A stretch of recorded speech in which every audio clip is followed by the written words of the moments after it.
Bienvenidos a un nuevo video. ¿Adivinen qué les traje? Sí, exacto. Documentos desclasificados de la CIA. Igual si no adivinaste, no había forma de que lo sepas, no te preocupes, no pasa nada. Y si adivinaste, ¿cómo? Pero bueno, hablando en serio, ¿sabían que en la década de los 60 había un experimento que se llamaba el MK Ultra?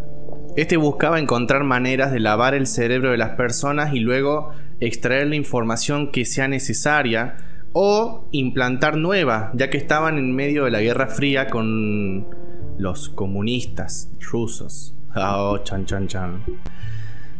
¿Para qué querían hacer esto? Y bueno, porque extraer información es importante. La información dentro de la guerra es poderosa, o dentro de la vida es poderosa. Por ejemplo, desde YouTube Studio puedo ver todo en qué horario y qué personas pueden ver los videos. Incluso en el primer video que hice tuve un solo dislike y pude ver quién fue.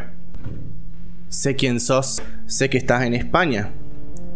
Voy por vos. Pero bueno, volviendo al tema, el procedimiento que seguían era secuestrar gente, aislarla y ya sea suministrarle grandes cantidades de drogas a lo largo de mucho tiempo, torturarlas, entre otras cosas. Y además eran personas que nadie iba a extrañar, gente que no tenía familia o nadie iba a denunciar su desaparición. Incluso habían entre las víctimas agentes mismos de la CIA. Y todo esto por supuesto fue encubierto hasta que se destapó. A medida de los 70 se encontraron algunos archivos que no lograron ser destruidos. Ninguno de los juicios pudo avanzar a término, así que nadie pagó por eso. Pero pasó a la historia como uno de los ejemplos de cómo se utiliza la psicología para el mal, la ciencia para el mal. Si bien este es un caso interesante, lamentablemente no es el único. Y no es la CIA la única organización que ha hecho experimentos como este.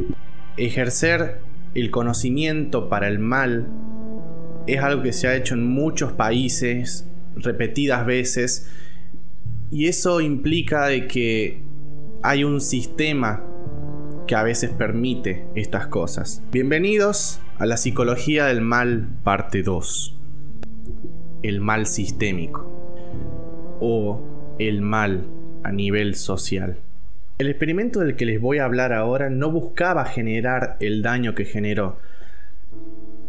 Lo que tenía de objetivo era analizar qué tanto el ambiente hostil influía en una persona para tomar ciertos roles hostiles, malignos, asociales. Y es el experimento de la prisión de Stanford, realizado por el colega Philip Zimbardo, un psicólogo social nacido en New York, Estados Unidos, y que realizó este experimento en la Universidad de Stanford en Palo Alto, California, o sea, del otro lado.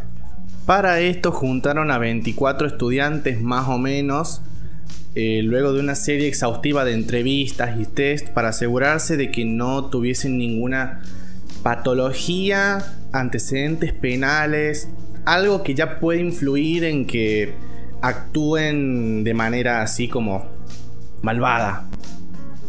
Eran personas que podríamos decir, con muchas comillas, totalmente saludables en todo sentido. Pero el experimento no pudo llegar a su término. La cosa fue así. Iba a asignar los roles al azar entre carceleros y encarcelados, e iban a estar 2 semanas o 12 días, más o menos, un número así.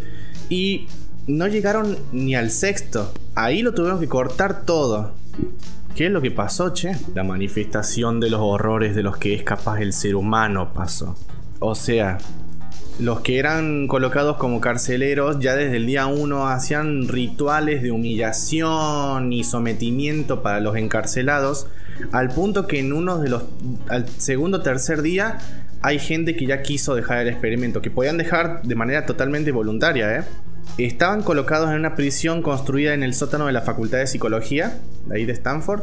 Y nada, te podías ir cuando vos quieras, pero muchos decidían quedarse de igual manera, ya sea por la inmersión en la situación o porque necesitaban mucho el dinero. Les daban como $15 al día y realmente era gente que tal vez le venía bien.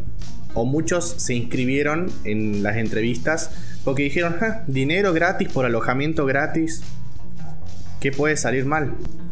Los hacían despertarse en mitad de la noche, les quitaron sus nombres y los cambiaron por números que tenían que memorizar, y cuando fallaban en hacerlo tenían que hacer flexiones de brazos, saltos, o les quitaban comida, o por lo que hacía mal uno castigaban a todos. Una vez hubo un intento de revuelta y eso fue atroz porque no solo tenían un cubo en el que te encerraban si te portabas realmente mal, sino que como que los iban turnando y tal vez con castigos injustos, y eso afectaba ya al sentimiento de equipo que tenían los presos. Al tiempo, tampoco estuvieron tantos días, al tercer, cuarto día varios ya habían perdido como la voluntad de responder, rebelarse, y respondían automáticamente a las órdenes. Estaban con severas secuelas psicológicas, falta de sueño. Al terminar el experimento muchos quedaron con estrés postraumático. Salió muy mal. Menos mal que hubo una intervención. Durante el sexto día o a finales del quinto día, Cristina, que era la pareja de Philip en ese momento, bajó al sótano a ver el cambio de guardia entre unos de los carceleros por otros, porque estaban como separados en 3 turnos, mañana, tarde y noche. Y en uno de esos cambios había uno que le decían el John Wayne, que era extremadamente cruel con los presos, y los había puesto a simular como que se abusaran entre ellos, obvio sin contacto, porque también habían reglas de cosas que no se podían hacer. Eso lo respetaron, pero todo lo otro que sí se podía hacer, los carceleros lo hicieron, ¿sí? Cristina, al ver eso y al ver que los otros lo miraban fascinado a través del vidrio por el que vigilaban las cosas o por las cámaras, ella se horrorizó y dijo: miren la humillación que les están haciendo pasar estas personas, el deterioro psicológico que tienen algunos de estos presos, no les afecta. Y los tipos que estaban vigilando le respondieron que no, que estaban viendo sucesos de la conducta humana que no eran fáciles de observar y que estaban enfrente de sus ojos. Esto hizo que ella salga corriendo y Philip detrás de ella. Tuvieron una acalorada discusión en ese estacionamiento ellos dos, tras la cual Philip se dio cuenta que se había mandado un reverendo moco y que ya no era el psicólogo social que hacía un experimento con estudiantes de la universidad, sino que él se había vuelto el director de la prisión al 24/7. Esto llevó a que al día siguiente decida cortar con todo. Primero le avisó a los presos: pueden irse, nos vemos en unos días para hacer como las evaluaciones finales. Luego le dijo a los carceleros y desarmaron todo. Posteriormente reunieron a todos en una misma sala, charlaron sobre sus experiencias, se pidieron las necesarias disculpas entre unos y otros, excepto por algunos. Hay gente que no se arrepintió de nada. Ojo ahí. Y bueno, se ofreció la asistencia que se pudo. Es más, Philip estuvo en contacto con muchos de los participantes del experimento a lo largo de los años y cada vez que se hacían conferencias para contar cómo sucedió. Esto sumado a las terribles torturas realizadas en la prisión de Abu Ghraib, espero haberlo pronunciado bien, por parte de soldados norteamericanos a unos pobres presos que tomaron en la calle, al punto de amenazarlos con electrocutarse si se sentaban, pero nunca hacerlo. Entonces tomarles fotos, desnudarlos, golpearlos, quitarles el sueño. Todo eso llevó a que Philip escriba el libro de El efecto Lucifer. ¿Por qué efecto Lucifer? Porque viene de, bueno, la mitología. Luzbel era el ángel favorito de Dios y el más hermoso de todos, y hasta él fue tentado de cometer uno de los actos más atroces, se podría decir, que es atentar en contra de su Dios, Padre Creador, convirtiéndose al caer en Lucifer, la luz maligna, y encarnación cristiana de la maldad, poseedor de almas y príncipe de la tierra. Dale, que dejo un título más.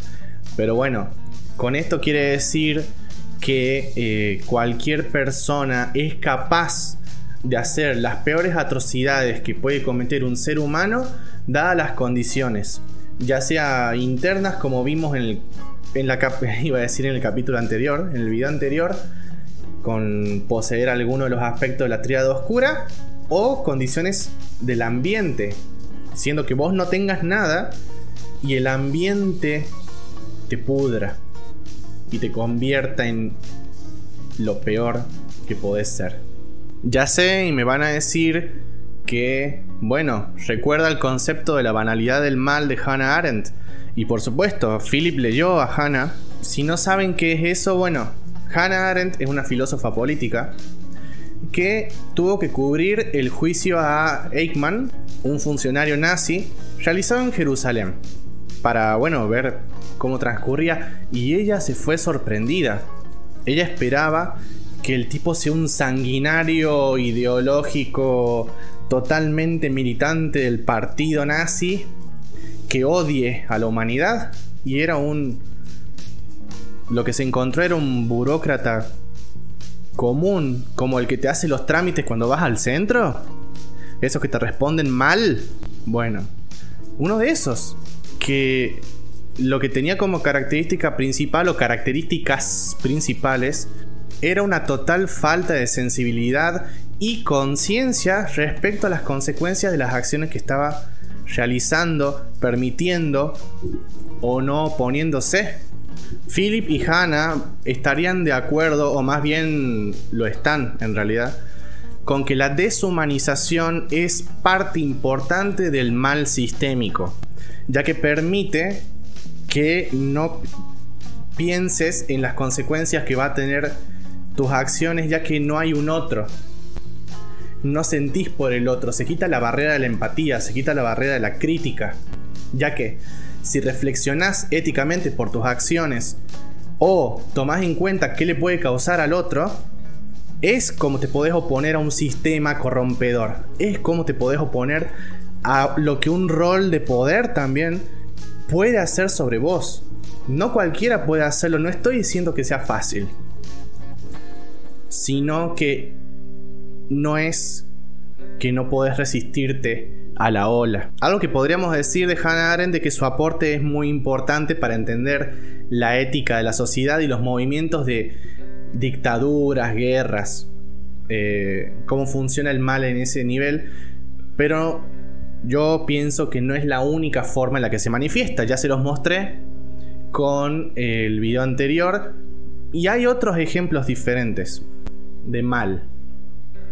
Porque, por ejemplo, hay gente que sí puede identificarse con una ideología que haga daño a los otros. Hay gente que tenga gusto por causar el daño que hace, que no es que no sienta, sino que reflexione y elija hacer adrede las cosas que hace, sin justificarlo con un sistema que se lo permite. Es más, el mismo Philip dice repetidas veces en su libro que el comprender cómo el entorno puede influir en la conducta de una persona no justifica los actos de maldad y la responsabilidad que ésta tenga. No le quita la responsabilidad, y estoy de acuerdo con él en eso. Es más, propone esta definición del mal que a mí me parece bastante acertada. Se las dejo textual. Así que bueno, un sistema que tenga cierta lógica de funcionamiento o utilice la propaganda para generar un enemigo en un otro y deshumanizarlo para justificar, permitir, avalar, preciar, como por ejemplo en las guerras también, que se extermine ese otro utilizando lo que es la imaginación hostil, porque hay veces que para el mal la gente se pone creativa encima. Eso es lo que desencadena el efecto Lucifer en cualquiera. En vos, en mí, en tu vecina, vecino, veterinario, en la persona más buena que conozcas. Philip Zimbardo en el libro propone tres verdades psicológicas o principios que dice que en la sociedad existen el bien y el mal. El límite entre ellos es permeable y nebuloso, y que un ángel puede convertirse en un demonio y viceversa. Eso le puede pasar a cualquier ser humano. Yo lo comparto y lo pienso también. La polaridad existe dentro de todos y todo lo que es de un ser humano no te es ajeno. todos tienen en potencia esos arquetipos dentro de sí para activarse si la experiencia de la vida lleva a eso. Y es ahí donde uno tiene que, como hablé en el video de la epidemia psicológica, es ahí donde uno tiene que pararse y no dejarse llevar por el oleaje de la masa, por las circunstancias. Uno tiene que reflexionar si lo que va a hacer, a dónde va a llevar, no en la causa, sino en el devenir. Ver hacia adelante. Y cuando escuches un discurso, más que nada dado por otra persona, no necesariamente tiene que venir de vos, pensá qué hay detrás. No te dejes llevar tan fácil. Seguro escuchando todo esto de polaridad y deshumanización, un enemigo, un otro construido, te ha llevado a pensar situaciones, personas. Bueno, vos no te distancies de eso. Sos parte de eso, al haberte opuesto también a otro grupo. Nada más que lo que te puede hacer diferente, lo que nos puede hacer diferente, es que actuemos distinto de eso que vos estás pensando, de esa masa destructiva, de esa masa que busca eliminar a su adversario y que ya no pueda deambular por esta tierra. Como siempre, hago una recomendación de una canción que para mí tiene que ver con el tema, y para hablar de un mal sistémico que justifica, avala y permite la destrucción del otro. ¿Qué otra banda que Rage Against the Machine y su canción Killing in the Name? Ya ellos una vez fueron expulsados de un programa de televisión porque les dijeron no pueden insultar, y se pusieron a insultar a mansalva porque no me vas a decir qué hacer. Son la rebeldía son la rebeldía encarnada de estos tipos. Y esa canción, bueno, es una buena crítica. Creo que la han hecho en un contexto y lugar determinado, pero da para pensar en dónde más es aplicable también, ¿sí? Espero que tengan una buena semana y nos vemos pronto, porque no terminamos. Hay más.